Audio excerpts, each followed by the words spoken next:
السلام علیکم ورحمۃ اللہ وبرکاتہ۔ الحمد للہ رب العالمین والعاقبۃ للمتقین والصلاة والسلام علی سید الانبیاء والمرسلین وعلی آلہ وصحابہ اجمعین، اما بعد فاعوذ باللہ من الشیطان الرجیم، بسم اللہ الرحمن الرحیم، فیہا یفرق کل امر حکیم، صدق اللہ و مولانا العظیم۔ یا ایہا الذین آمنوا توبوا الی اللہ توبۃ نصوحا۔ آمنت باللہ صدق اللہ العظیم وصدق رسولہ النبی المکین الکریم وعلی آلہ الشاہدین والشاکرین والحمد للہ رب العالمین۔ اہل سنت والجماعت کے دستور کے مطابق ہمارا آپ مل کر تقریر کا آغاز کرنے سے پہلے کچھ سننے اور سنانے سے قبل از بہتر اور مناسب ہے کہ ہمارا آپ مل کر گنبد خضراء میں آرام فرمانے والے آقا، لمبے لمبے ہاتھوں سے بھیک دینے والے داتا، حضور مکی مدنی تاجدار مدینہ، سرور و قلب و سینہ جناب احمد مجتبی محمد مصطفیٰ صلی اللہ علیہ وسلم کی بارگاہ بکس پناہ میں درود و سلام کا جھوم جھوم کر عقیدت کا نذرانہ پیش کرے۔ پڑھی بآواز بلند اللہم صلی علی سیدنا و مولانا محمد مبارک صلی اللہ علیہ الصلاۃ والسلام علیک یا رسول اللہ صلی اللہ علیہ وسلم۔ اور ایک مرتبہ نبی اور آل نبی کی بارگاہ میں درود و سلام کا ہدیہ نشار کریں۔ اللہم صلی علی سیدنا و مولانا محمد مبارک صلی اللہ علیہ الصلاۃ والسلام علیک یا رسول اللہ صلی اللہ علیہ وسلم۔ اللہ تبارک و تعالیٰ کا کروڑوں احسان ہے کہ اللہ تبارک و تعالیٰ نے ہمیں یہ شب برات والی برکت والی رات، چھٹکارے والی رات ہمیں عطا کی، اور یہ ایسی رات ہے کہ اللہ کے نبی صلی اللہ تعالیٰ علیہ وسلم فرماتے ہیں کہ شب برات کی رات میں اللہ تبارک و تعالیٰ بنو قلب کی بکریاں، یعنی اس زمانے میں، آج کے زمانے میں کسی کے پاس پیسہ زیادہ ہوتا ہے، کسی کے پاس اولاد، گھر، جائیداد وغیرہ تمام چیزیں، تو اس زمانے میں سب سے زیادہ بکریاں جس انسان کے پاس تھی وہ بنو کلب کا آدمی تھا۔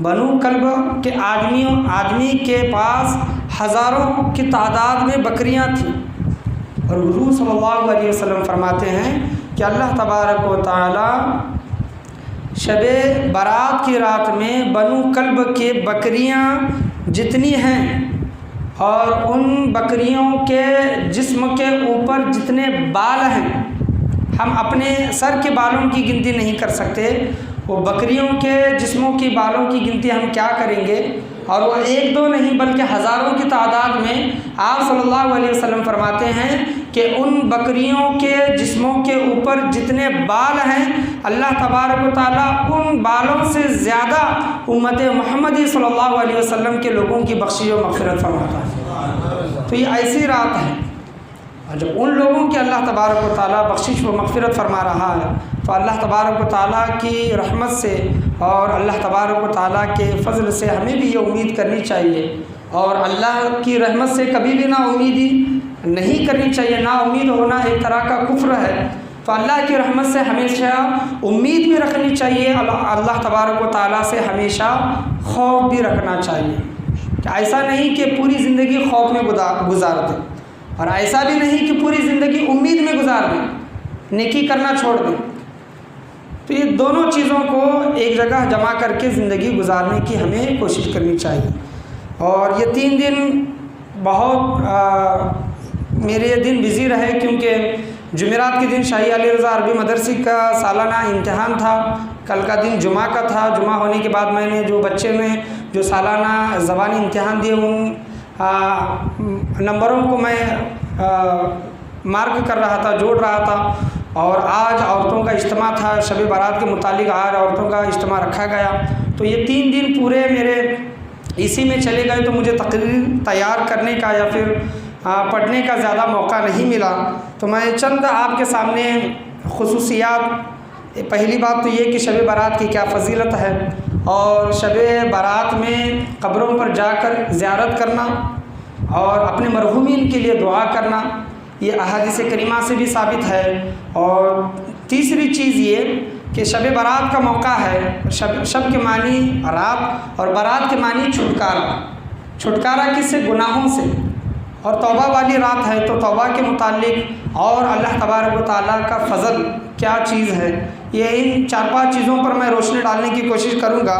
اللہ تبارک و تعالیٰ سے دعا ہے کہ اللہ تبارک و تعالیٰ میرا بولنا، آپ کا سننا اور آپ تمام لوگوں کا، ہم تمام لوگوں کا یہاں پر جمع ہونا اپنی بارگاہ میں قبول عطا فرمائے۔ پڑھیے ایک مرتبہ درود شریف، اللہم صلی علی سیدنا و مولانا محمد مبارک صلی علیہ الصلاۃ والسلام علیک یا رسول اللہ صلی اللہ علیہ وسلم۔ مغرب کی نماز کے بعد میں نے جو آیت آپ کے سامنے تلاوت فرمائی، سورہ دخان 25واں پارہ، اللہ تبارک و تعالیٰ فرماتا ہے اعوذ باللہ من الشیطان الرجیم بسم اللہ الرحمن الرحیم فیہا یفرق کل امر حکیم، یعنی اس رات میں ہر حکمت والا کام، جو بھی چیزیں ہونی ہیں بانٹ دیا جاتا ہے۔ اور مفسران نے 2 اقوال لیے ہیں، شب قدر کو بھی کہا ہے اور شب برات کو بھی کہا ہے۔ کثیر تعداد جو علماء کی ہے وہ شب برات کو لے کر ہے۔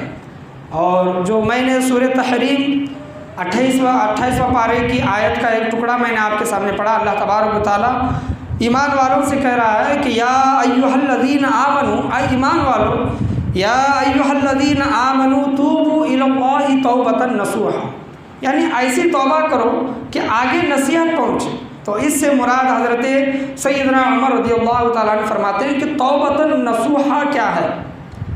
توبۃ نصوحا سے مراد یہ ہے کہ آدمی جن گناہوں سے توبہ کرتا ہے، چاہے وہ کوئی بھی گناہ ہو، بڑا ہو چھوٹا ہو، وہ توبہ ایسی توبہ کرے کہ وہ گناہوں کی طرف واپس کبھی بھی نہ جائے۔ اللہ کی بارگاہ میں آج ہم کسی چیز کو لے کر توبہ کریں گے تو وہ گناہ ہم کبھی بھی نہیں کریں گے۔ وہ حضرت عمر فرماتے ہیں کہ اسی طرح کہ جس طرح ایک جانور کے دودھ، مطلب تھن میں سے جو دودھ نکلتا ہے، دودھ نکالا جاتا ہے اور وہ دودھ واپس ڈالا نہیں جاتا، وہ دودھ ایک بار جو نکلتا ہے وہ دودھ واپس نہیں جاتا، تو توبۃ نصوحا یہ ہے کہ ایک بار انسان جو توبہ کر لے تو وہ پھر واپس گناہ نہ کرے، وہ گناہ سے بچنے کی کوشش کرے۔ اور توبہ اگر وہ کرتا ہے تو توبۃ نصوحا سے بھی یہ کہا گیا ہے کہ اس سے مراد یہ کہ آدمی کے توبہ کرنے کے بعد اس کے اعمال میں سچائی دکھائی دیتی ہے، یعنی جو بھی وہ بعد میں عمل کر رہا ہے ان اعمال میں فرق دکھائی دیتا ہے، نماز پڑھ رہا ہے، زکوٰۃ ادا کر رہا ہے، حج کر رہا ہے، روزہ کر رہا ہے، لوگوں کے ساتھ حسن سلوک کر رہا ہے، خدمت خلق کر رہا ہے، یہ تمام چیزوں میں اسے فرق دکھائی دیتا ہے۔ کس وجہ سے؟ توبہ سے۔ آئیے شب برات پر چلتے ہیں۔ شب برات، بعض لوگ کہتے ہیں کہ شب برات کی کوئی بھی حقیقت نہیں، شب برات میں جاگنا، قبروں کی زیارت کرنا، توبہ و استغفار کرنا، کیا اللہ تبارک و تعالیٰ آج ہی کے دن توبہ قبول کرے گا؟ کیا آج ہی کے دن لوگوں کی بخشش و مغفرت فرمائے گا؟ کیا آج ہی کے دن اللہ تبارک و تعالیٰ دنیا والوں پر نزول رحمت رہتا ہے؟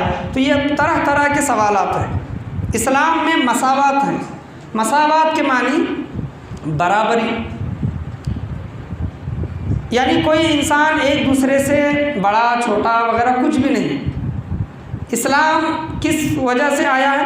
کہ برابری حق دلانے کے لیے آیا ہے۔ برابری، یہاں پر سب برابر ہیں، اسلام یہ کہتا ہے۔ اسلام مساوات کا نظام لے کر آیا ہے، یعنی پہلے کے لوگوں کو حقیر سمجھا جاتا تھا، کم ذات کے سمجھا جاتا تھا، یعنی طرح طرح کے، کم خاندان، چھوٹا خاندان، یہ تمام چیزیں سمجھا جاتا تھا۔ تو اسلام نے یہ تمام نظریات کو رد کر دیا، یعنی مساوات کا نظام اسلام نے لے کر آیا۔ لیکن اس کے بعد بھی اسلام مساوات کا نظام اور درس تو دیتا ہے، لیکن اگر ہم دیکھتے ہیں تو اسلام میں کچھ چیزیں برابر نہیں ہیں۔ اسلام میں کچھ چیزیں برابر نہیں ہیں۔ کس طرح؟ حضور صلی اللہ علیہ وسلم فرماتے ہیں کہ میرا زمانہ سب سے بہترین زمانہ ہے، میرا زمانہ سب سے بہترین زمانہ ہے، اور میرے زمانے کو لگ کر جس کا زمانہ ہے وہ صحابہ کا، وہ بعد میں بہتر، اور اس کے بعد کا تابعین کا زمانہ بہتر۔ یعنی اس سے کیا پتہ چلا کہ زمانے میں بھی افضلیت ہے، زمانے میں بھی افضلیت ہے۔ اور اس طرح ہم دیکھیں گے تو مہینوں میں بھی سب مہینے ایک طرح کے نہیں ہیں۔ رمضان کی فضیلت الگ ہے۔ اللہ تبارک و تعالیٰ فرماتا ہے شہر رمضان الذی انزل فیہ القرآن، ہم نے قرآن کو ماہ رمضان میں اتارا، دیگر مہینوں کا ذکر نہیں فرماتا۔ تو رمضان تمام مہینوں کا سردار ہے، رمضان تمام مہینوں کا سردار ہے۔ اور ہفتوں کو لے لیں، دنوں کو لے لیں تو جمعہ کا دن تمام دنوں کا سردار ہے۔ جمعہ عید کا دن ہے، کیا ہے؟ جمعہ عید کا دن ہے۔ وقتوں کو لے لیں، وقت کو تو رات کی پہر، آخری پہر جو ہوتی ہے، اگر بندہ اس میں اٹھ کر اللہ تبارک و تعالیٰ کی بارگاہ میں دعا کرتا ہے تو وہ پہر ایسا پہر ہوتا ہے، یعنی وقت ہوتا ہے، اللہ تبارک و تعالیٰ بندے کی دعا کو کبھی بھی رد نہیں فرماتا۔ اور 24 گھنٹے میں سے ایک لمحہ، فرماتے ہیں آپ صلی اللہ علیہ وسلم، ایک لمحہ ایسا ہے کہ اگر اس لمحے میں بندہ اللہ سے جو دعا مانگ لے اللہ تبارک و تعالیٰ وہ دعا قبول فرماتا ہے۔ لیکن وہ لمحہ کیا ہے وہ بتایا نا 24 گھنٹوں میں سے۔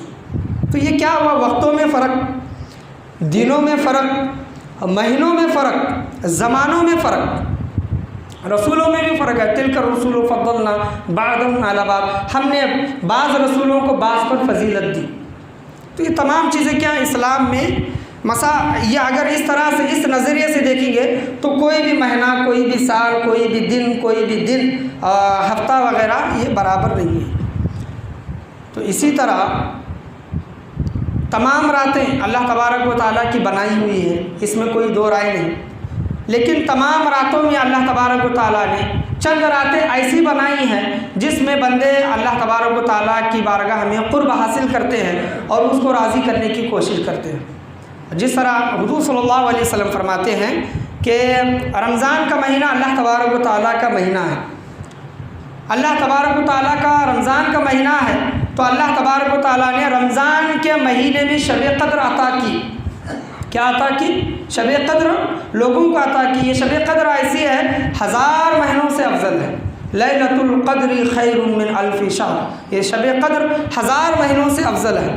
حضور صلی اللہ علیہ وسلم فرماتے ہیں کہ شعبان میرا مہینہ ہے، سبحان اللہ، شعبان میرا مہینہ ہے۔ تو اس بات سے پتہ کیا چلا کہ جس طرح رمضان اللہ تبارک و تعالیٰ کا مہینہ ہے اور اللہ تبارک و تعالیٰ نے رمضان کے مہینے میں ایک ایسی رات رکھی ہے جو فضیلت و برکت والی رات ہے، تو ہو نہ ہو شعبان میں بھی اللہ تبارک و تعالیٰ نے ایک رات ایسی رکھی ہے کیونکہ وہ حضور صلی اللہ تعالیٰ علیہ وسلم نے اس مہینے کو اپنے سے نسبت کی ہے، اپنے سے نسبت کی ہے کہ شعبان میرا مہینہ ہے۔ تو آپ صلی اللہ علیہ وسلم فرماتے ہیں کہ رمضان کے مہینے میں اللہ تبارک و تعالیٰ نے میری امت کو شب قدر عطا کی، اور شعبان کے مہینے میں اللہ تبارک و تعالیٰ نے میرے وسیلے سے، میرے ذریعے سے اللہ تبارک و تعالیٰ نے لوگوں کو 15 شعبان عطا کی، 15 شعبان لوگوں کو عطا کی۔ اور ایک دوسری بات میں آپ کو بتانا چاہوں کہ شب قدر کب ہے یہ ہم کو پتہ نہیں۔ شب قدر 21 کو بھی ہو سکتا ہے، شب قدر 23 کو بھی ہو سکتا ہے، شب قدر طاق راتوں میں 25 کو بھی ہو سکتا ہے، شب قدر 27 کو بھی ہو سکتا ہے، شب قدر 29 29 کو بھی شب قدر ہو سکتا ہے۔ لیکن جمہور علماء کرام اس پر گئے ہیں کہ 27 کہ یہ طاق رات ہے اور شب قدر کی رات ہے۔ لیکن جاگنے والے رمضان کے آخری عشرے میں، آخری 10 دنوں میں یہ 5 راتیں جاگتے ہی ہیں۔ کچھ لوگ ایسے ہیں یہ 5 راتوں میں شب قدر کو تلاش کرنے کا حکم ہے، 21 میں، 23 میں، 25 میں، 27 میں، 29 میں۔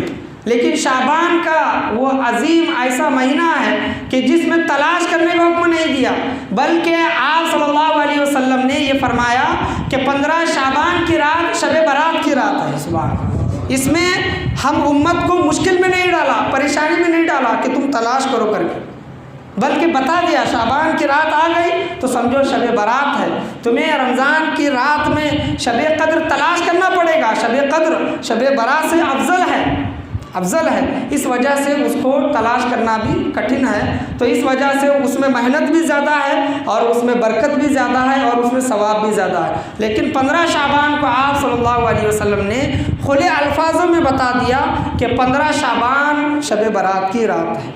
تو یہ اللہ تبارک و تعالیٰ کا فضل ہے، اللہ تبارک و تعالیٰ کا کرم ہے اور حضور صلی اللہ تعالیٰ علیہ وسلم کا صدقہ ہے۔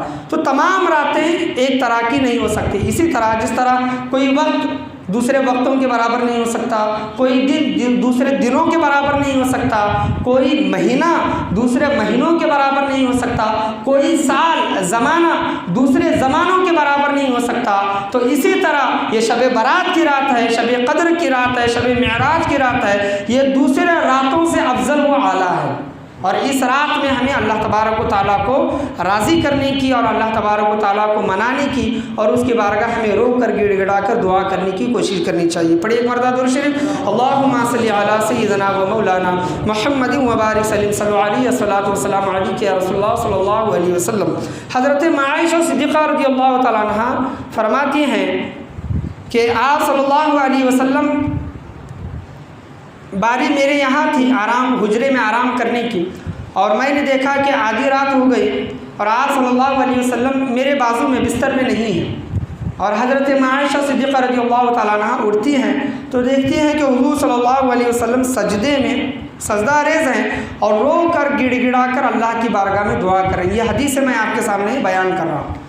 حضرت عائشہ صدیقہ رضی اللہ تعالیٰ عنہ کافی دیر سے دیکھ رہی ہیں حضور صلی اللہ علیہ وسلم سجدے میں گئے ہیں لیکن سجدے سے سر نہیں اٹھاتے۔ تو جب حضرت عائشہ صدیقہ رضی اللہ تعالیٰ عنہ حضور صلی اللہ علیہ وسلم کے پیر کے انگوٹھے کو ہلاتی ہیں، پیر کے انگوٹھے کو پکڑتی ہے آپ صلی اللہ علیہ وسلم کے، تو حضور صلی اللہ علیہ وسلم کے پیر مبارک کے انگلیاں جنبش کرتے ہیں، حرکت کرتے ہیں، اور آپ صلی اللہ علیہ وسلم سجدے سے اٹھتے ہیں اور حضرت عائشہ صدیقہ رضی اللہ تعالیٰ عنہ سے کہتے ہیں کہ عائشہ کیا تم یہ سوچتی ہو، کیا تم یہ گمان کرتی ہو کیا محمد عربی صلی اللہ علیہ وسلم تمہارے حق میں حق تلفی کرے، تمہارے بارے میں حق تلفی یعنی جو تمہارا حق ہے، بیوی کو رات میں جو حق دینا ہوتا ہے، حضور صلی اللہ علیہ وسلم فرماتے ہیں کیا محمد صلی اللہ علیہ وسلم تمہاری حق تلفی کریں گے، حق ماریں گے؟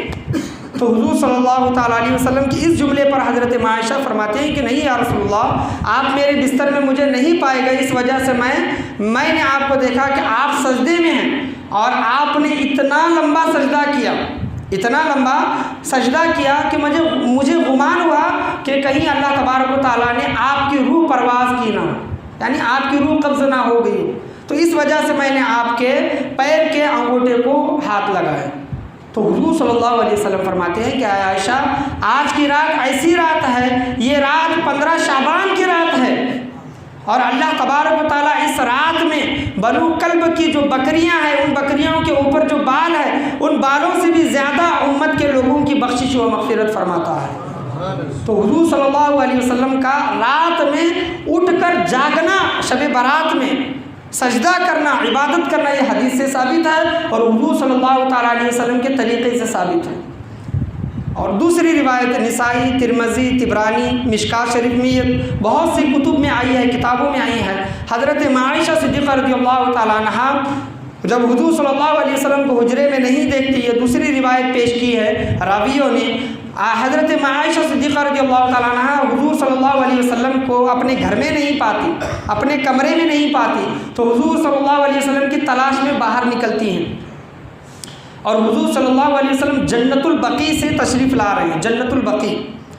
حضرت عائشہ صدیقہ رضی اللہ تعالیٰ عنہ کو جب دیکھا، حضور صلی اللہ علیہ وسلم نے یہی جملہ فرمایا کہ عائشہ تم یہ گمان کرتی ہو کیا میں تمہارا حق ماروں گا، حق تلفی کروں گا؟ نہیں یا رسول اللہ، آپ مجھے حجرے میں دکھائی نہیں دیے، مجھے یہ گمان ہوا کہ آپ کہیں دوسری زوجہ کے پاس نہ گئے ہوں، دوسری بیوی کے پاس نہ گئے ہوں، اس وجہ سے میں نے آپ کو ڈھونڈنے کے لیے نکل پڑی۔ تو حضور صلی اللہ علیہ وسلم فرماتے ہیں کہ یہ 15 شعبان کی رات ہے، اور اس رات میں اللہ تبارک و تعالیٰ لوگوں کی بخشش و مغفرت فرماتا ہے، زمین والوں پر نزول رحمت فرماتا ہے۔ تو میں جنت البقیع قبرستان والوں کے لیے بخشش و مغفرت کی دعا کرنے کے لیے وہاں پر گیا تھا۔ تو قبروں کی زیارت کرنا یہ حضور صلی اللہ علیہ وسلم کی حدیث سے ثابت ہے، اور شب برات کی رات میں عبادت کرنا، چاہے وہ کتنی دیر کیوں نہ، پوری رات ہو یا پھر کچھ دیر کے لیے ہو، عبادت کرنا یہ بھی حضور صلی اللہ علیہ وسلم کے حدیث سے ثابت ہے۔ تو یہ شب برات کے متعلق یہ چند فضائل اور احادیث کریمہ میں نے آپ کے سامنے بتانے کی کوشش کی۔ پڑھیں ایک مرتبہ درود شریف، اللہم صلی علی سیدنا و مولانا محمد وبارک صلی اللہ علیہ الصلاۃ والسلام علیک یا رسول اللہ صلی اللہ تعالیٰ علیہ وسلم۔ تو اس رات میں ہر حکمت والا کا بانٹ دیا جاتا ہے، کس کی روزی کتنی، کس کو کتنی ملے گی، اور کس کی عمر کتنی ہے، اور اس کو کیا کیا بلائیں آفتیں آئیں گی، یہ تمام چیزیں لکھی جائیں۔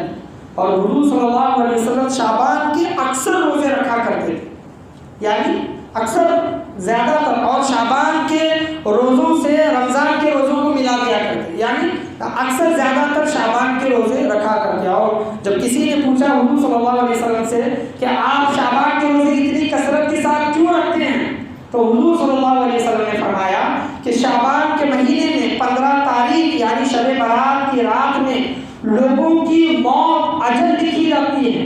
یہ امت کے لیے درس تھا۔ حضور صلی اللہ علیہ وسلم کو اپنی موت کب آنی ہے یہ اللہ تبارک و تعالیٰ نبیوں کو پہلے سے بتا دیتا ہے۔ نبیوں کی یہ خاصہ ہے، یہ نبیوں کو یہ عنایت ہے، یہ کسی عام لوگوں کے لیے نہیں بلکہ نبیوں کے لیے ہے۔ لیکن امت کو درس دینے کے لیے آپ صلی اللہ علیہ وسلم فرماتے ہیں کہ اللہ تبارک و تعالیٰ 15 شعبان کی رات میں لوگوں کا رزق، لوگوں کی عمر، لوگوں کی موت لکھتا ہے۔ اے عائشہ، میں یہ پسند کرتا ہوں کہ جب اللہ تبارک و تعالیٰ میری موت لکھے اس وقت میں روزے سے ہوں، سبحان اللہ، میں روزے میں رہوں۔ فرشتے جب لکھ رہے ہوں گے تو یہ سوچ کر لکھیں کہ روزے دار ہے، سبحان اللہ۔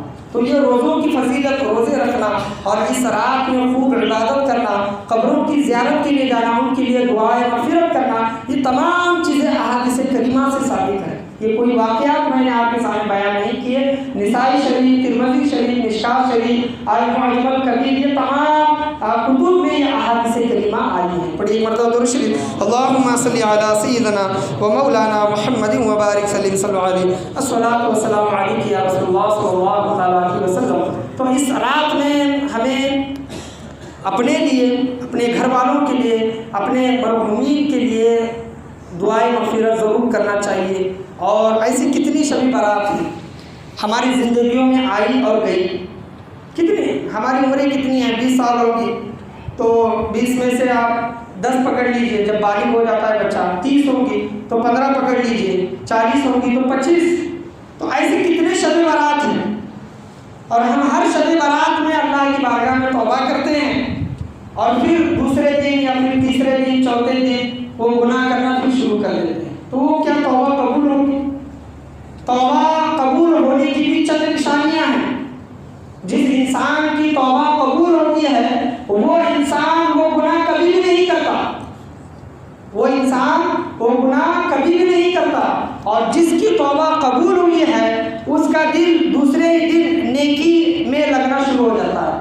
اس کا دل جب وہ نیکیاں کرتا ہے تو اس کا دل خوش ہوتا ہے، اور برے لوگوں سے وہ دور ہوتا ہے اور اچھوں کی صحبت میں بیٹھنا شروع کرتا ہے۔ یہ توبہ قبول ہونے کی نشانیاں ہیں۔ ہم یہ نشانی کو دیکھتے ہیں، آبزرو کرتے ہیں، کبھی سوچتے ہیں کہ ہم شب برات میں ہر سال تو معافی مانگتے ہیں، اللہ کی بارگاہ میں توبہ تو کرتے ہیں، لیکن ہمارا حال وہی رہتا ہے جو پچھلے سال تھا، ہمارا حال وہی ہے جو پچھلے سال تھا۔ تو اللہ تبارک و تعالیٰ یہی فرماتا ہے توبۃ نصوحا، ایسی توبہ کرو کہ تاکہ آگے والوں کو نصیحت ملے۔ آگے والوں سے مراد ہمارے اعمال سدھرے، جو آگے آنے والے ہمارے اعمال ہیں وہ صحیح ہو جائے۔ یا ایھا الذین آمنوا توبوا الی اللہ توبۃ نصوحا، اے ایمان والو پکی اور سچی توبۃ نصوحا کرو، ایسی توبہ کرو۔ اور ایسی توبہ کرنی چاہیے جس طرح جانور کا دودھ اس کے تھن میں واپس نہیں جاتا، تو اسی طرح ہم اپنے گناہوں کی طرف واپس نہیں پلٹتے۔ اگر گناہ ہو جائے تو فوراً توبہ کر لے، اللہ تبارک و تعالیٰ معاف فرمانے والا ہے۔ اگر انسان 1000 بار گناہ کرتا ہے اور اللہ کی بارگاہ میں 1000 بار توبہ کرتا ہے، اللہ تبارک و تعالیٰ اس کی توبہ کو ضرور قبول فرماتا ہے۔ گناہ تو ہوتے ہیں، انسان خطا کا پتلا ہے، ہوتے رہتے ہیں، لیکن ہمیں ہمیشہ توبہ کا دامن نہیں چھوڑنا چاہیے۔ اور توبہ کب قبول نہیں ہوگی؟ جب سورج مغرب میں جو ڈوبتا ہے، مغرب سے جب نکلے گا تب توبہ کا دروازہ بند ہو جائے گا، اس وقت کسی کی بھی توبہ قبول نہیں ہوگی۔ وہ تو وقت بہت دور ہے، وہ وقت ہم دیکھیں گے نہیں دیکھیں گے اللہ مالک ہے۔ ہمارا آخری وقت کب ہے؟ ہماری روح قبض ہونے سے پہلے۔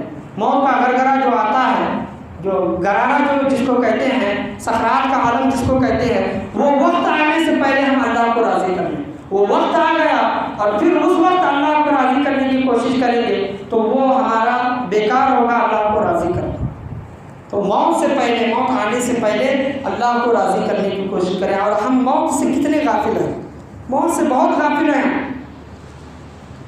مرد مومن جو مسلمان ہے پکا سچا، وہ موت کو اپنے سر پر ہمیشہ پاتا ہے، یہ سمجھتا ہے کہ موت ہمیشہ میرے سر پر ہے اور ہمیشہ موت کو یاد کرتے رہتا ہے۔ اور حضور صلی اللہ علیہ وسلم فرماتے ہیں کہ جو انسان دن میں 70 مرتبہ موت کو یاد کرتا ہے، موت کو یاد کرتا ہے، اللہ تبارک و تعالیٰ اس کو شہید کا درجہ عطا کرتا ہے، شہید کا درجہ۔ اور موت ایک ایسی چیز ہے، آپ دنیا کی تمام خوشیاں ایک طرف رکھیں اور وہ تمام خوشیوں کی طرف دیکھیں اور ایک طرف موت کو دیکھیں، میری موت، تو تمام لذتیں، تمام خوشیاں پھیکی پڑ جائیں۔ تو موت ایک ایسی چیز ہے جو اللہ کے قریب کرتی ہے اور دنیا والوں سے دور کرتی ہے، دنیا سے دور کرتی ہے اور آخرت سے قریب کرتی ہے۔ حضرت مولا علی رضی اللہ تعالیٰ مولا کائنات فرماتے ہیں کہ انسان کتنا غافل ہے، انسان کتنا غافل ہے کہ اس کا کفن کا کپڑا بازار میں آ گیا، انسان کو خبر نہیں۔ ہمارا موت کا کپڑا کسی دکان میں ہوگا، پڑا ہوگا، یا پھر کسی کارخانے میں بن رہا ہوگا، یا پھر کسی کارخانے میں بن کر آ رہا ہوگا، یا پھر کسی دکان میں پہنچ چکا ہوگا ہمارا کفن کا کپڑا، لیکن ہم اب بھی موت سے غافل ہیں۔ ہم یہ نہیں سوچتے کہ موت کبھی بھی آ سکتی ہے۔ انسان اتنا غافل ہے کہ اس کا کفن کا کپڑا اس دنیا میں آ گیا ہے، لیکن پھر بھی وہ موت کو یاد نہیں کرتا، اللہ کو یاد نہیں کرتا اور گناہوں سے نہیں بچتا اور لوگوں کو نیکی کی دعوت نہیں دیتا اور خود بھی نیکی نہیں کرتا۔ تو ہمیں یہ ایسی راتیں جو ملتی ہیں، اللہ تبارک و تعالیٰ کا یہ عنایات ہیں، اللہ تبارک و تعالیٰ کی یہ مہربانی ہے، احسان ہے کہ بار بار ہمیں یہ راتیں عطا کر رہا ہے۔ لیکن ہم اس رات میں تو ہماری وہ کیفیت بنتی ہے کہ اللہ کی بارگاہ میں توبہ و استغفار کیا کرتے ہیں، لیکن دوسرے دن ہمارے حالات اور تبدیل ہو جاتے ہیں۔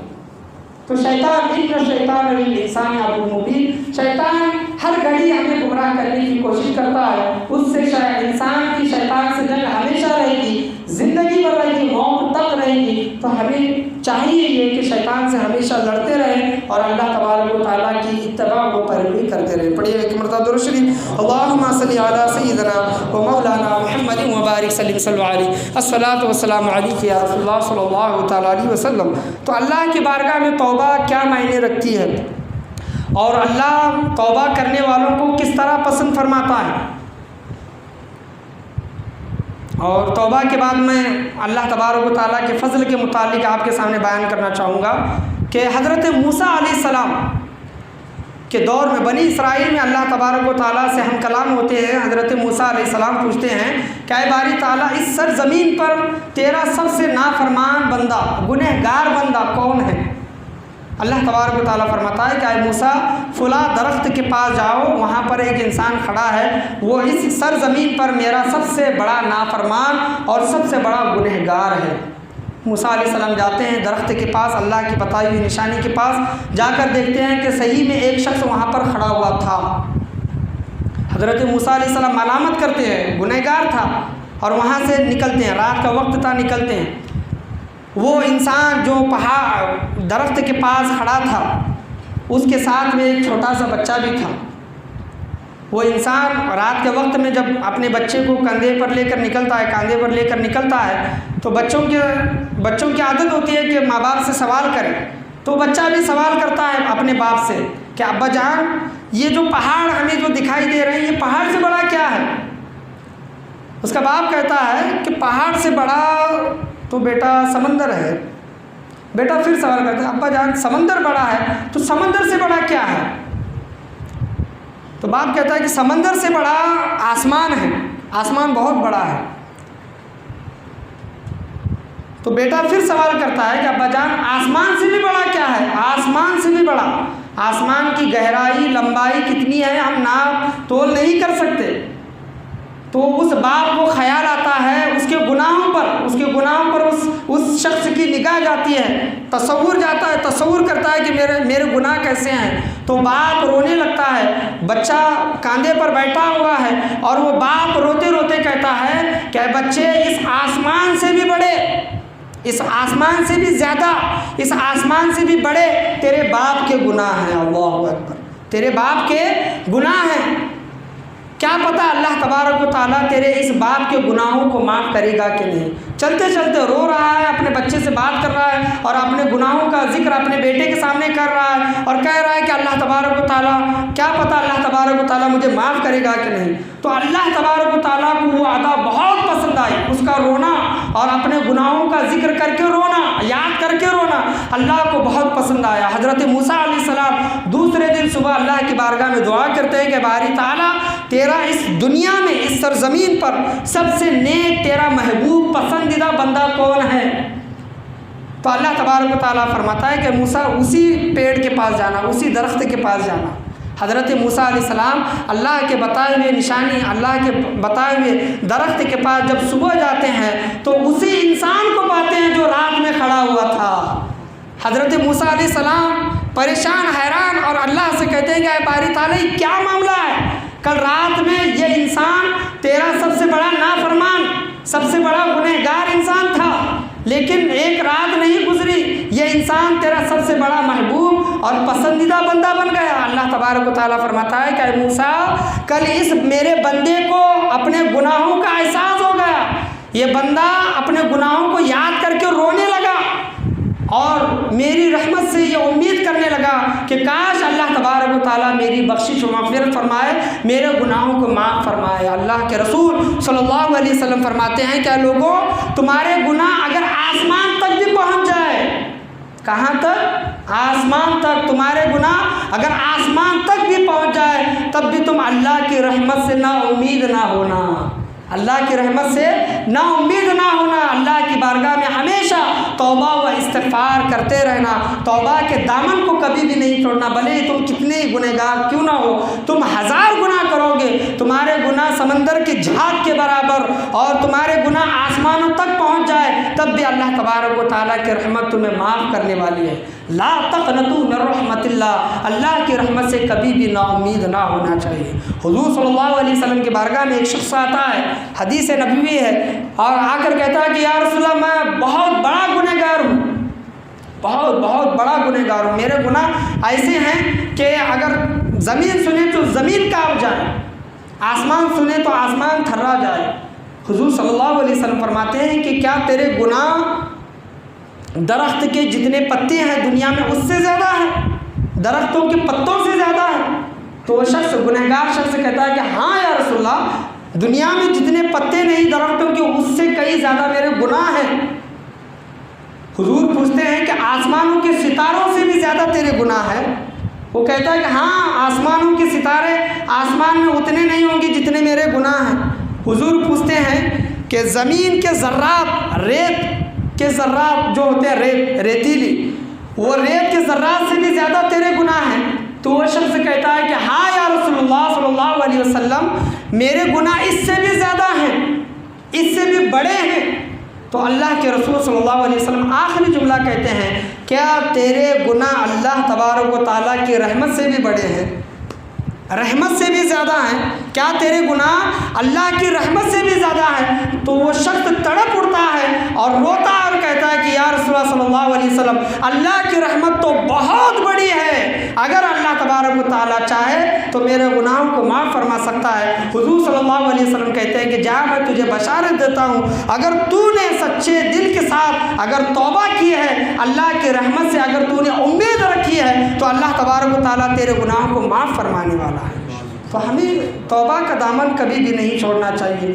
اور توبہ بھی ایسی کرنی چاہیے توبۃ نصوحا کہ آئندہ ان گناہوں کو ہمیں کرنے کی کوشش یا سوچنا بھی نہیں چاہیے۔ پڑھیے ایک مرتبہ درود شریف، اللہم صلی علی سیدنا و مولانا محمد وبارک صلی علیہ الصلاۃ والسلام علیک یا رسول اللہ صلی اللہ تعالیٰ علیہ وسلم۔ تو اللہ کا فضل، اللہ کی رحمت، اللہ کا کرم نوازی یہ بہت بڑی ہے۔ اللہ کی رحمت سے کبھی بھی نا امید نہ ہونا چاہیے۔ کیونکہ اللہ تبارک و تعالیٰ 70 ماؤں سے زیادہ بندے کو پیار کرتا ہے۔ اگر بندہ ایک بار اے اللہ کہتا ہے تو اللہ تبارک و تعالیٰ 70 بار یا عبدی یا عبدی، اے میرے بندے اے میرے بندے، یہ سوال میں جواب دیتا ہے اللہ تبارک و تعالیٰ۔ بندہ اگر اللہ تبارک و تعالیٰ کی طرف ایک قدم بڑھتا ہے تو اللہ تبارک و تعالیٰ چلنے سے تو پاک ہے، لیکن علماء کرام نے فرمایا ہے اللہ تبارک و تعالیٰ 4 قدم اس بندے کی طرف بڑھتا ہے۔ اگر کوئی بندہ ایک بالش تو اللہ تبارک و تعالیٰ ایک بالش اگر بڑھتا ہے تو اللہ تبارک و تعالیٰ اس سے کئی زیادہ اپنے بندے کے قریب ہوتا ہے۔ وفی انفسکم افلا تبصرون، جو کچھ ہے تمہارے اندر ہے تم دیکھتے کیوں نہیں؟ جس نے اپنے آپ کو پہچانا، من عرف ربہ فقط عرف ربہ، یہ حضور صلی اللہ علیہ وسلم کی حدیث ہے، جس نے اپنے آپ کو پہچانا اس نے رب کو پہچانا۔ جو کچھ ہے ہمارے اندر ہے، ہم اپنے اندر جھانک کر نہیں دیکھتے، دوسروں کے ہم چیما گوئی کرتے ہیں، دوسروں کے گناہوں کو، دوسروں کے اعمال کو دیکھ کر مطلب کوئی فیصلہ کرتے ہیں، لیکن اپنے خود کے اعمال کے ہمیں خبر نہیں ہے، ہم اپنے خود کے اعمال کی طرف نہیں دیکھتے۔ اللہ کا فضل اتنا بڑا ہے، حضرت موسیٰ علیہ السلام کو وحی ہوئی، بنی اسرائیل کے ایک نبی تھے اور بنی اسرائیل کے نبی کو وحی ہوئی، اور اللہ تبارک و تعالیٰ فرماتا ہے اس نبی سے کہ ایک غار میں میرا فلاں بندہ رہتا ہے اور وہ 70 سال سے میری عبادت کر رہا ہے۔ بنی اسرائیل کا ایک بندہ 70 سال سے اللہ کی عبادت کر رہا ہے۔ بنی اسرائیل کے نبی کو وحی ہوتی ہے اور کہتا ہے اللہ تبارک و تعالیٰ نبی سے کہ اس بندے کو جا کر کہہ دے کہ اللہ تبارک و تعالیٰ تیری 70 سالوں کی عبادت کو رد فرماتا ہے۔ کیا؟ تیری 70 سالوں کی عبادت کو اللہ تبارک و تعالیٰ مقبول نہیں کرتا، نامقبول، رد کرتا ہے، ریجیکٹ کرتا ہے۔ بنی اسرائیل کے نبی جاتے ہیں غار میں، دیکھتے ہیں کہ صحیح میں ایک بندہ عبادت کر رہا ہے، عبادت میں مشغول ہے، اور جب بندے کو آواز دیتے ہیں تو بندہ ان کی طرف متوجہ ہوتا ہے، اور بنی اسرائیل کے نبی کہتے ہیں کہ اللہ تبارک و تعالیٰ کا پیغام ہے، سبحان اللہ کا پیغام تیرے نام ہے۔ تو بندہ خوش ہو جاتا ہے کہ اللہ کا پیغام میرے لیے آیا ہے۔ اگر ہمارا کسی خاص دوست کا پیغام آتا ہے، کسی رشتہ دار کا پیغام آتا ہے تو ہمارا دل خوش ہو جاتا ہے، جس کو ہم کئی دنوں سے نہیں ملے تو اس کا فون آ جائے، اس کا لیٹر آ جائے، اس کا میسج آ جائے تو ہمارا دل خوش ہو جاتا ہے۔ تو وہ تو بندہ 70 سالوں سے اللہ تبارک و تعالیٰ کا انتظار کر رہا تھا۔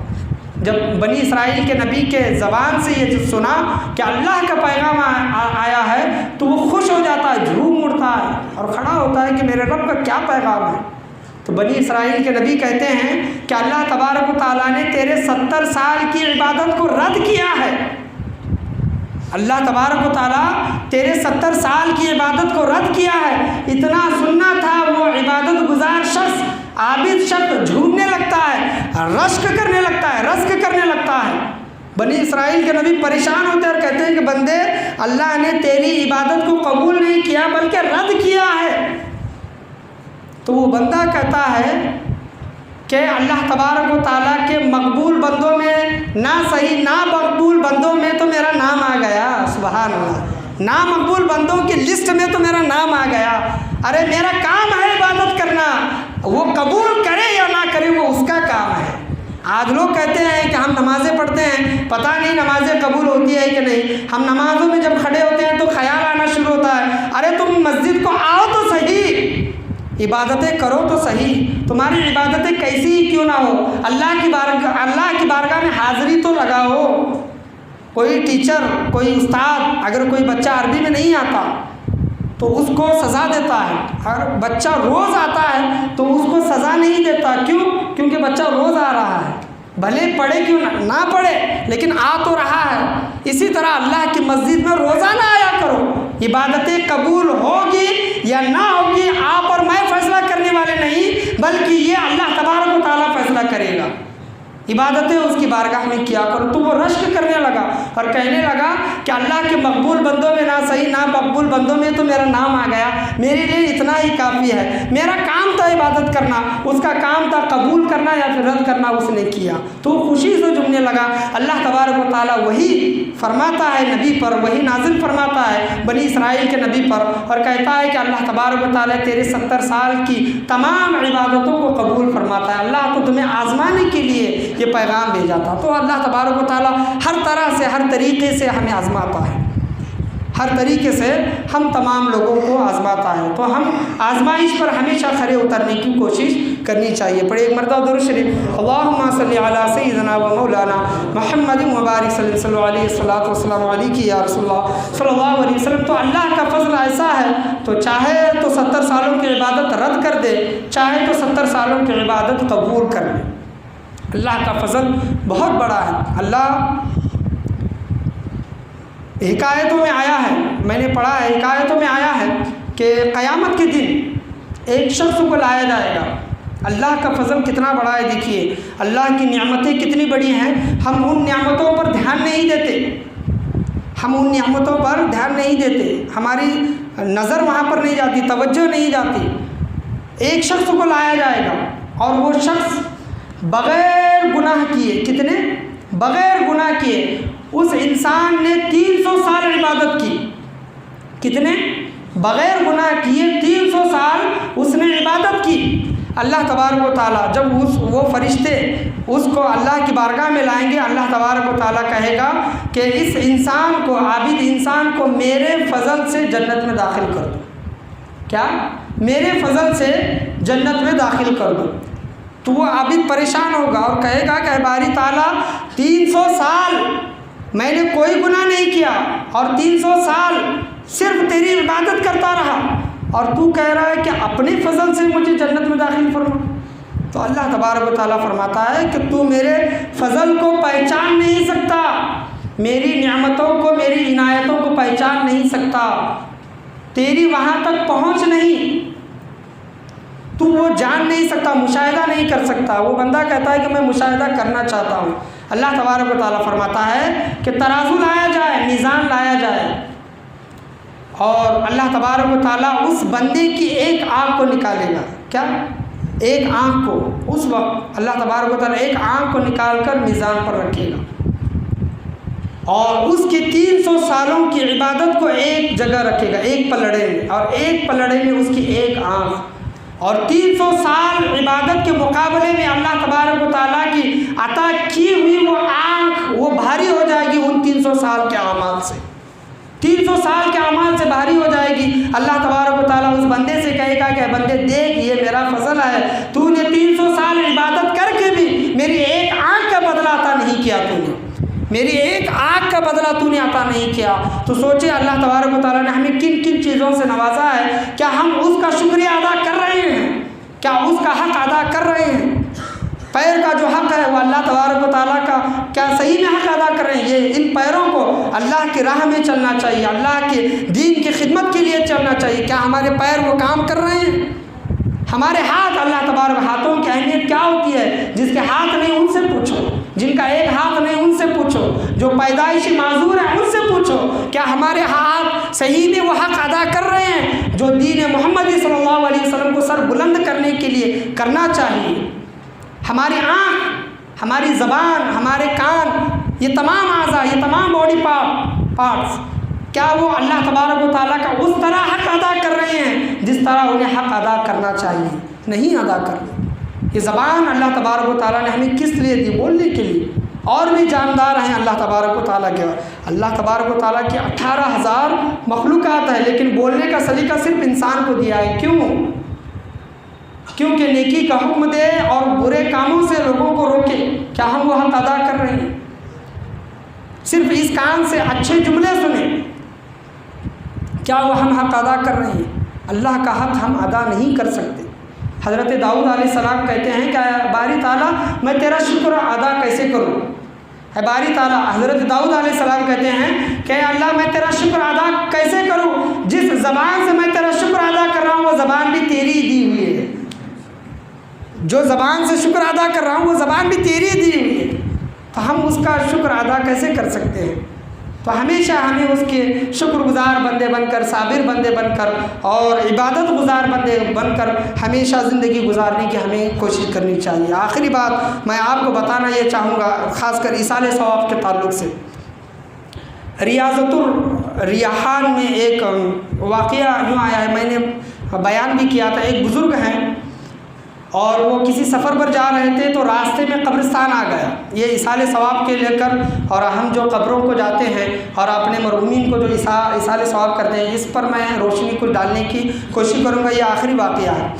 یہ سفر کے لیے نکلے، راستے میں قبرستان آیا، رات ہو گئی تو وہ قبرستان میں کسی جگہ پر رکے وہ بزرگ، اور یہ بڑی کتاب میں یہ مشہور واقعہ آیا ہے۔ اور یہ بزرگ رات میں آرام کرتے ہیں تو قبرستان کے بازو جو آرام کرتے ہیں انہیں آنکھ لگ جاتی ہے، نیند لگ جاتی ہے رات میں، اور خواب انہیں جو آتا ہے، خواب میں دیکھتے ہیں کہ قبروں سے مردے اٹھ رہے ہیں، قبروں سے مردے۔ ریاضت الریحان یہ کتاب میں یہ واقعہ آیا ہے، قبروں سے مردے اٹھ رہے ہیں اور کوئی چیز کو چھینا چھپٹی کر رہے ہیں، یعنی لینے کی، جلدی جلدی لینے کی کوشش کر رہے ہیں۔ تو بزرگ ان تمام قبرستان والوں کا حال دیکھتے ہیں اور سب چھینا چپٹی کر رہے ہیں، سب زبردستی لینے کی کوشش کر رہی ہیں، لیکن ایک بزرگ، ایک انسان اپنی قبر پر آرام سے بیٹھا ہوا ہے۔ تو بزرگ خواب کا عالم ہے، خواب کا عالم بیان کرتے ہیں، اور وہ قبر پر بیٹھے ہوئے انسان سے جا کر ملتے ہیں اور کہتے ہیں کہ تمام لوگ تو چھینا چپٹی کر رہے ہیں، تم کیوں نہیں کر رہے؟ تو وہ قبر پر اطمینان سے بیٹھے ہوئے بزرگ کہتے ہیں کہ یہ جو چیزیں لے رہے ہیں، آپس میں چھینا چھپٹی کر رہے ہیں، لوگوں نے ان کے لیے جو دعا کیے ہیں، صدقات کیے ہیں، خیرات کیے ہیں، وہ تمام چیزیں ہیں تو چھینا چھپٹی کر رہے ہیں، وہ لے رہے ہیں، وہ ثواب وغیرہ جو لوگ انہیں پہنچاتے ہیں وہ لوگ وہ حصے میں ان کے آیا تو چھینا چھپٹی کر رہے ہیں۔ تو بزرگ پوچھتے ہیں آپ کیوں نہیں جاتے؟ تمام لوگ تو جا رہے ہیں، آپ کیوں نہیں جاتے؟ تو بزرگ کہتے ہیں کہ مجھے اس کی ضرورت نہیں ہے۔ کیوں ضرورت نہیں ہے؟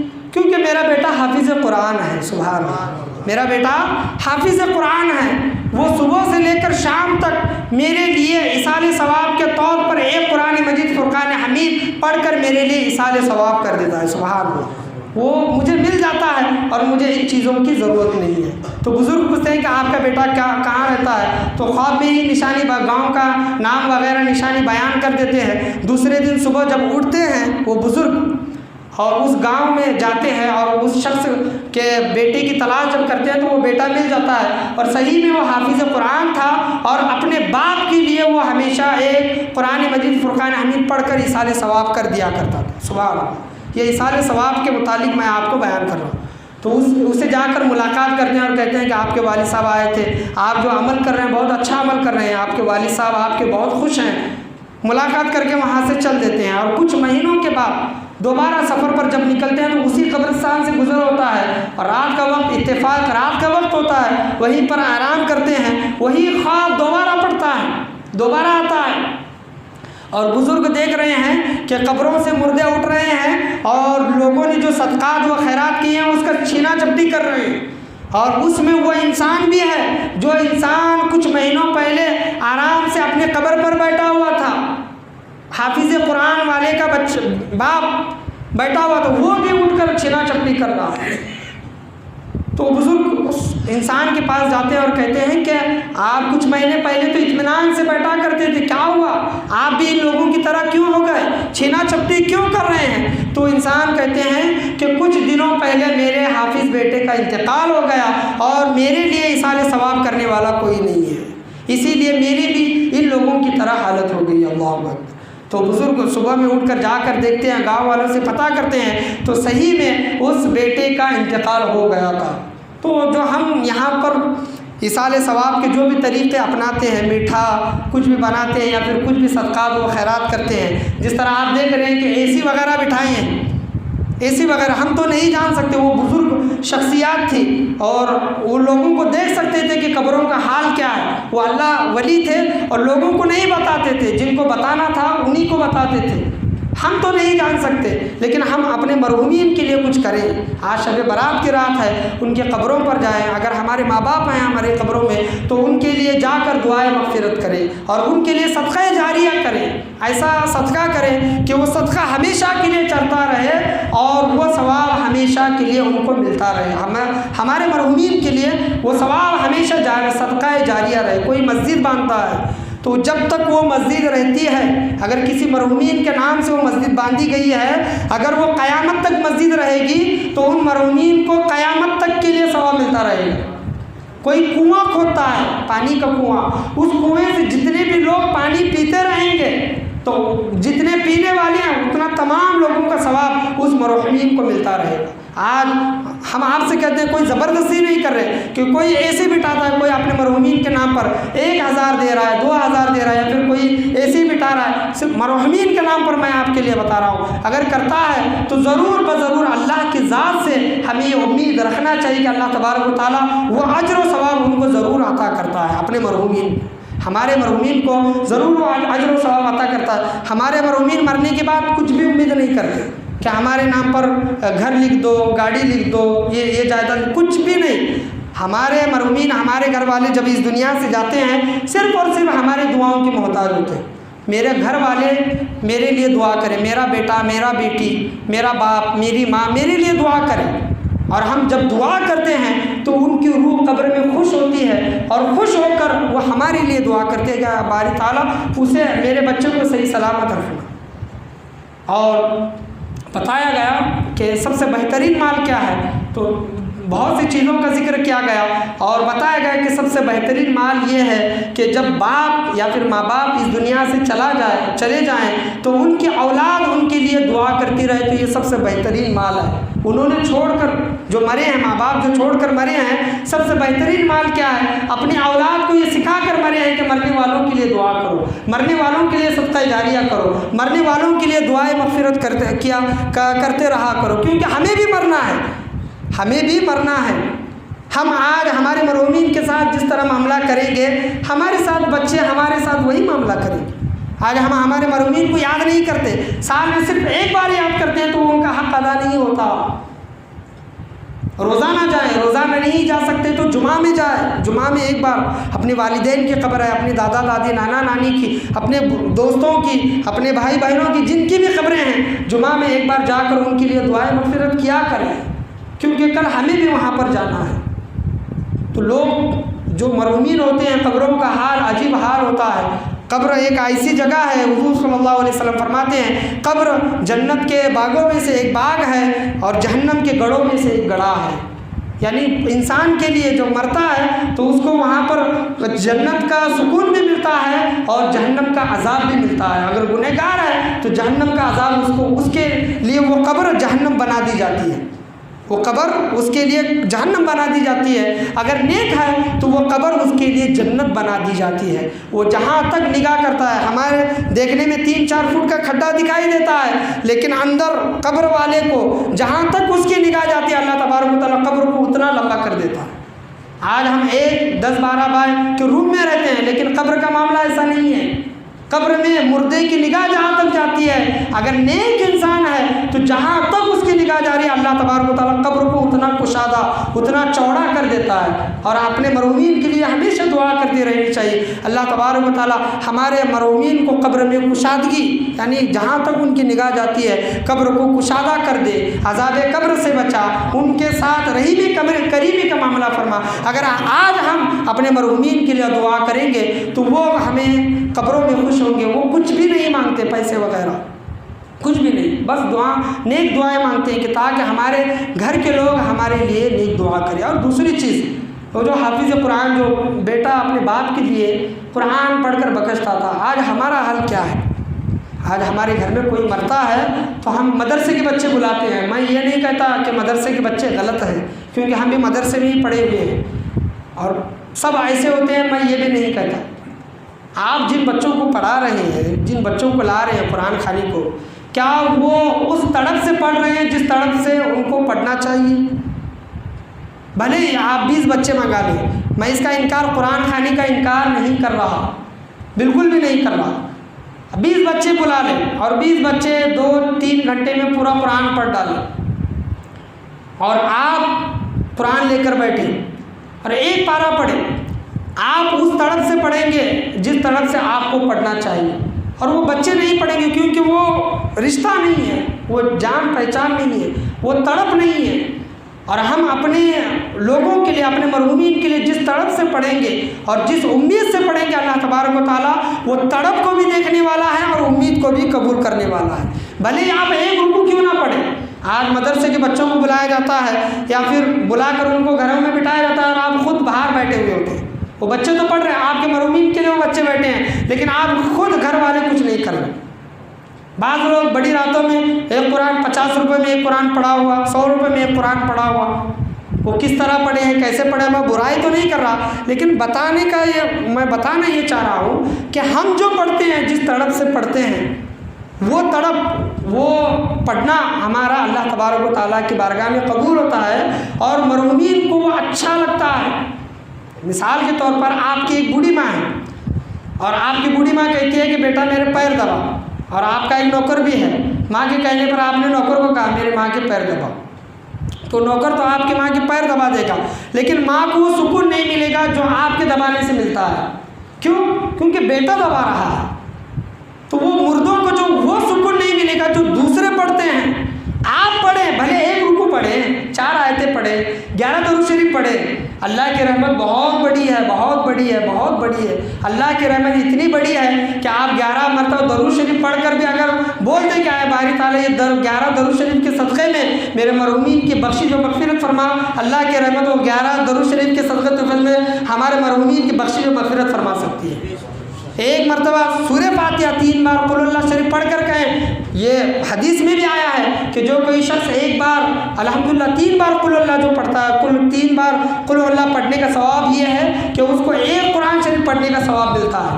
یہ حدیث کریمہ سے ثابت ہے۔ اسی وجہ سے اہل سنت والجماعت کا طریقہ ہے کہ الفاتحہ بول کر ایک بار سورہ فاتحہ اور 3 بار قل اللہ اس وجہ سے پڑھتے ہیں کہ اس میں اللہ نے ایک مکمل قرآن کا ثواب رکھا ہے۔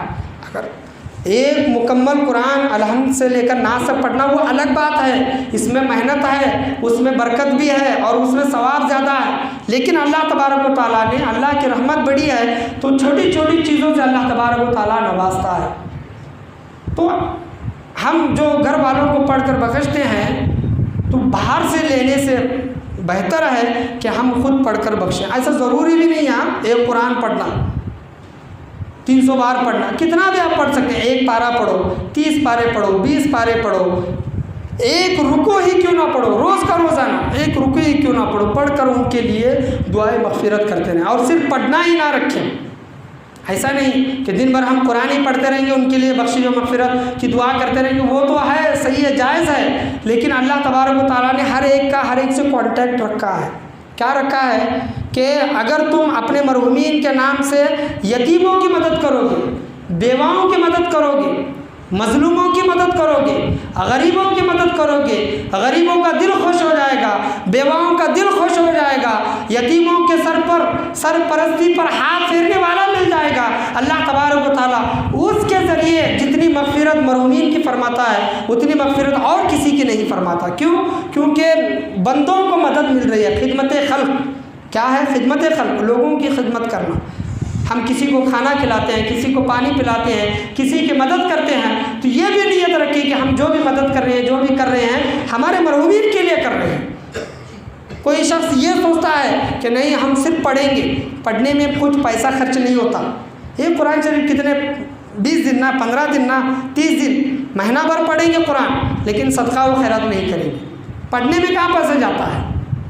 اور جب پیسہ خرچ کرنے کی باری آتی ہے، کبھی کہا جاتا ہے کہ مسجد کے لیے دو، مدرسے کے لیے دو، باہر کسی غریب کے لیے، بیوہ کے لیے، مریض کے لیے دو، تب ہمارے جیبوں سے پیسے نہیں نکلتے۔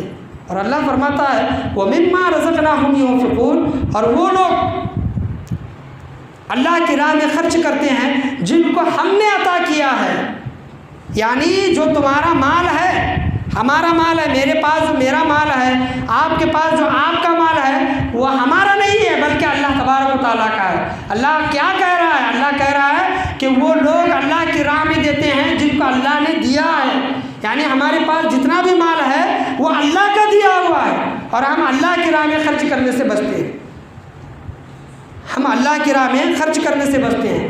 ورد و وظائف، قرآن کا ذکر، درود کا ذکر، یہ تمام چیزیں ہم ایصال ثواب کا ذریعہ سمجھتے ہیں، لیکن یہ تو ذریعہ ہے، اس کا انکار میں بالکل بھی نہیں کرتا۔ اس کے علاوہ اور بھی ایک ذریعہ ہے، خدمت خلق، مدرسے کی خدمت ہو، مسجد کی خدمت ہو، لوگوں کی خدمت ہو، ان کی خدمت کر کے اللہ کو راضی کریں اور اپنے مرحومین کی بخشش و مغفرت فرمائیں۔ وہ ایک صحابی تھے نا، حضور کی بارگاہ میں آئے اور کہنے لگے کہ میری ماں مر گئی ہے اور میری ماں کے لیے میں ایصال ثواب کرنا چاہتا ہوں۔ حضور نے یہ نہیں کہا کہ جا قرآن پڑھتے بیٹھ، جا قرآن پڑھتے بیٹھ، یا پھر مجھ پر درود شریف بھیج، یا پھر اللہ کی عبادت کر، یہ بھی ہو سکتا تھا، لیکن حضور نے کہا کہ نہیں، تم اپنی ماں کے نام سے ایک کنواں کھدواؤ، کیونکہ اس وقت میں وہ لوگوں کی ضرورت تھی، لوگوں کو وہ ضرورت تھی پانی کی، اور اس صحابی رسول نے وہ کنواں کھدوایا، اور حضور نے کہا کہ جب تک اس کنویں سے لوگ پانی پیتے رہیں گے تیری ماں کو ثواب ملتا رہے گا۔ سبحان اللہ۔ تو پیسہ خرچ کرنے کی باری آئی نا کنواں کھدوانے کی، پانی کی، اس وقت میٹھا پانی بہت مہنگا ملتا تھا۔ اب وشال گڑھ وغیرہ چلے جائیں تو پانی کی کیا قیمت ہے ہمیں وہاں پتہ چلتی ہے، یہاں پر نہیں، یہاں تو پانی اتنا ہے کہ ندی نالے بہتے ہیں، تو ایک ایک جگہ پر پانی بہت ہی قیمتی ہے۔ تو اس وقت بھی حضور صلی اللہ علیہ وسلم کے زمانے میں پانی قیمتی تھا، حضور نے کہا کہ اپنی ماں کے نام سے کنواں کھدواؤ۔ تو لوگوں کو اگر کہیں کہ 50 بار درود شریف پڑھو تو فوراً پڑھ لیں گے، ایک بار قرآن شریف پڑھو تو فوراً پڑھ لیں گے، لیکن لوگوں کو کہیں کہ اے سی کے کام میں اپنے مرحومین کے نام سے دو تو جیبیں تنگ ہو جاتی ہے۔ یہ برا نہ مانے میری بات کا، میں یہ نہیں کہتا کہ آپ دو ہی، آپ یہیں پر دو، یہ بھی نہیں کہتا، آپ کا دل چاہے جہاں چاہے خدمت کر سکتے ہیں اور اپنے مرحومین کے لیے دعا کر سکتے ہیں۔ تو میں بتانا یہ چاہ رہا تھا، جہاں پر پیسہ خرچ کرنے کی بات آتی ہے، جہاں پر روپیہ یا پھر کوئی مال خرید کر دینے کی بات آتی ہے، وہاں پر ہماری جیبیں تنگ ہو جاتی ہیں، اور ہم 500 روپے دینے کی جگہ 50 روپے دیتے ہیں، 1000 روپے دینے کی جگہ 100 روپے دیتے ہیں، وہاں پر ہمارے دل تنگ ہو جاتے ہیں۔ اور حضور صلی اللہ علیہ وسلم فرماتے ہیں جو اپنے ہاتھوں کو تنگ کرتا ہے، یعنی لٹاتا نہیں لوگوں میں، لٹانا مطلب ایسا بھی لٹانا نہیں کہ پورے کے پورے خالی ہو جائے، گھر والوں کا بھی خیال رکھے، بچوں کا بھی خیال رکھے، بیوی کا بھی خیال رکھے، ان کا اپنا حق ہے۔ تو حضور نے فرمایا جو اپنے ہاتھوں کو تنگ کرتا ہے، اپنا رزق نہیں بانٹتا، تو اللہ تبارک و تعالیٰ بھی اس کا رزق تنگ کر دیتا ہے۔ تو آج ہمارے پاس پیسے ہونے کے باوجود بھی آج ہم غریبی کی حالت میں جیتے ہیں، اور پیسے رہیں گے تو بھی دوستوں سے کہتے ہیں کہ بہت غریبی کی زندگی چل رہی ہے، بہت مشکل سے گزارا ہو رہا ہے۔ تو یہ تمام چیزیں ہیں۔ شب برات کی رات ہے، اللہ کی بارگاہ میں توبہ بھی کی جائے۔ یہ ایسی رات ہے کہ حضور صلی اللہ علیہ وسلم اس رات میں جاگ کر عبادت کرتے تھے، اس مہینے میں کثرت کے ساتھ روزے رکھتے تھے، اس مہینے میں اس رات میں خاص کر کے قبروں کی زیارت کے لیے جاتے تھے۔ اللہ کا فضل اتنا بڑا ہے کہ اللہ ہمارے گناہ آسمانوں تک بھی پہنچ جائے، اللہ تبارک و تعالیٰ کی رحمت سے یہ امید ہے کہ اللہ تبارک و تعالیٰ ہمارے گناہوں کو معاف کرنے والا ہے، ہماری توبہ کو قبول کرنے والا ہے۔ ہمارے گناہ سمندر کی جھاگ کے برابر کیوں نہ ہو، سمندر کی جتنی جھاگ ہوتی ہے اور آسمان جتنا اونچا ہے اتنے اونچے ہمارے گناہ کیوں نہ پہنچ جائے، پھر بھی اللہ کی بارگاہ میں دعا کریں گے، آج کی رات میں دعا کریں گے تو اللہ تبارک و تعالیٰ ہماری ضرور توبہ کو قبول فرمائے گا۔ اور آج کی رات ایسی رات ہے کہ اللہ تبارک و تعالیٰ بنو کلب کی بکریاں کے بال جتنے، ان بالوں سے زیادہ اللہ تبارک و تعالیٰ مرحومین کی بخشش و مغفرت فرماتا ہے۔ تو ہمیں یہ دعا کرنی چاہیے کہ اللہ تبارک و تعالیٰ ہمارے مرحومین، ہماری اور ہمارے آنے والی نسلوں کو بھی بخشش و مغفرت فرمائے۔ اور دوسری چیز میں جو کہہ رہا تھا کہ یہ جو توبہ والی رات ہے، تو توبہ قبول ہونے کی نشانی کیا ہے، میں نے آپ کو بتا دیا کہ توبہ آج ہم کر لیے تو دوسرے دن وہ گناہ نہیں کریں گے، برے لوگوں کی سنگتوں میں نہیں بیٹھیں گے، یہ نشانی۔ برے لوگوں کی سنگتوں میں بیٹھے تو توبہ قبول نہیں ہے آپ کی، آج کی رات میں توبہ قبول نہیں۔ اور جو بھی نیکی کر رہے ہیں ہمارا دل خوش ہو رہا ہے. ایسا نہیں کہ مجبوری میں آ کر عبادت کر رہے ہیں، نماز پڑھ رہے ہیں، کچھ بھی نیک عمل کر رہے ہیں تو اس نیک عمل سے ہمارا دل خوش ہوگا تو سمجھ جاؤ کہ ہماری توبہ آج کی رات میں اللہ کی بارگاہ میں قبول ہوئی. اور یہ چیزیں، یہ نشانیاں اگر کل صبح ہونے کے بعد اگر نہیں پائی جاتی تو سمجھ جاؤ کہ اللہ کی بارگاہ میں آج رات ہماری توبہ قبول نہیں ہوئی. توبہ کن لوگوں کی قبول نہیں ہوتی آج کی رات میں؟ جو شرک کرنے والا ہے، والدین کو، ماں باپ کو ستانے والا ہے، جوا کھیلنے والا ہے. جوا IPL وغیرہ میں یہ جو کھیلتے ہیں یہ جوا ہی ہے. سود کھانے والا ہے، شرابی ہے، زنا کرنے والا ہے، چوری کرنے والا ہے، غیبت کرنے والا ہے، رشتوں کو توڑنے والا ہے، رشتوں کو توڑ رہا ہے. جو رشتہ ہے وہ رکھتا نہیں، رشتوں کو توڑنے والا ہے. تو یہ جب تک سچے دل سے اللہ کی بارگاہ میں توبہ نہیں کرتے اور اللہ کی طرف رجوع نہیں کرتے، ان لوگوں کی توبہ اللہ تبارک و تعالیٰ ہرگز دعا کو ہرگز قبول نہیں فرماتا. ماں باپ کے نافرمان، زنا کرنے والے، سود کھانے والے، غیبت کرنے والے، چغلی کرنے والے اور جوا کھیلنے والے، یہ تمام چیزیں یہ اللہ تبارک و تعالیٰ کے رسول صلی اللہ علیہ وسلم نے فرمائی کہ یہ جب تک سچے دل سے ایسی توبہ، شرک کرنے والے کہ ایسی توبہ نہ کرے کہ اس کے بعد ہم کبھی گناہ کی طرف، یہ گناہ کی طرف نہیں لوٹیں گے، تبھی اللہ تبارک و تعالیٰ ان کی توبہ کو قبول فرمائے گا، ورنہ ان کی توبہ قبول نہیں ہوگی. تو اللہ تبارک و تعالیٰ سے یہی دعا ہے کہ آج کی رات میں جو کچھ بھی بولا گیا، سنا گیا اور سمجھا گیا، بولنے میں، سننے میں، سمجھنے میں کسی بھی قسم کی غلطی، کمی بیشی، کوتاہی، خامی ہوئی ہوگی، اللہ تبارک و تعالیٰ اپنے فضل و کرم سے اسے معاف عطا فرمائے. شب برات کے صدقہ طفیل میں معاف عطا فرمائے. آج کی رات میں جب اللہ تبارک و تعالیٰ ان بکریوں کے بالوں سے زیادہ لوگوں کی بخشش و مغفرت فرما سکتا ہے تو ہم بھی اس کی رحمت سے یہ امید کرتے ہیں کہ اے باری تعالیٰ ان لوگوں میں ہمارا بھی نام عطا فرما، ہمارا بھی نام شمار عطا فرما، ہمارے مرحومین کا بھی نام شمار عطا فرما، ہمارے مرحومین کی بخشش و مغفرت فرما، ہماری بخشش و مغفرت فرما، ہمارے مرحومین کو قبر میں کشادگی عطا فرما. ان کے قبر میں جہاں تک نگاہ جاتی ہے وہ قبر کو کشادہ لمبی چوڑی کر دے، ان کے لباس کو جنتی لباس بنا دے، ان کے قبر میں نور کی رحمت کی کھڑکیاں کھول دے، ان کے ساتھ رحیمی کریمی کا معاملہ عطا فرما. اے باری تعالیٰ تو ستار ہے، غفار ہے، رحمان ہے. اے باری تعالیٰ اگر تو چاہے تو تمام لوگوں کو معاف فرما سکتا ہے اور ہم تیری رحمت سے یہی امید رکھتے ہیں. اے باری تعالیٰ بولنے چالنے میں کسی بھی قسم کی غلطی، کمی بیشی، کوتاہی، خامی ہوئی ہو، اللہ تبارک و تعالیٰ اپنے فضل و کرم سے اسے معاف عطا فرمائے اور بولنے سننے سے زیادہ عمل کرنے کی توفیق عطا فرمائے. آج کی رات میں اللہ کی طرف رجوع کر کے سچے دل کے ساتھ توبۃ النصوحہ، توبہ کرنے کی اللہ تبارک و تعالیٰ، سچی توبہ کرنے کی اللہ تبارک و تعالیٰ ہمیں توفیق عطا فرمائے. اللہ تبارک و تعالیٰ سے دعا ہے کہ اللہ تبارک و تعالیٰ ہم تمام لوگوں کو اپنے مرحومین کے لیے ہمیشہ ایصال ثواب کرتے رہنے کی، چاہے وہ ذکر کی صورت میں ہو، کسی بھی صورت میں ہو، یا پھر پیسہ خرچ کرنے کی صورت میں ہو، ان تمام چیزوں میں ہمیں بڑھ چڑھ کر حصہ لے کر اپنے مرحومین کے لیے دعائیں مغفرت کرنے کی اللہ تبارک و تعالیٰ ہم تمام لوگوں کو توفیق عطا فرمائے اور مرتے دم تک اپنے مرحومین کے لیے دعا کرنے کی توفیق عطا فرمائے. روزانہ نہیں، کم سے کم ہفتے میں ایک بار اپنے مرحومین کی قبروں کی زیارت کے لیے جا کر ان کے لیے دعا کرنے کی اللہ تبارک و تعالیٰ ہمیں توفیق عطا فرمائے. وآخر دعوانا لا الہ الا اللہ محمد رسول اللہ صلی اللہ علیہ وسلم. وآخر دعوانا ان الحمد للہ رب العالمین.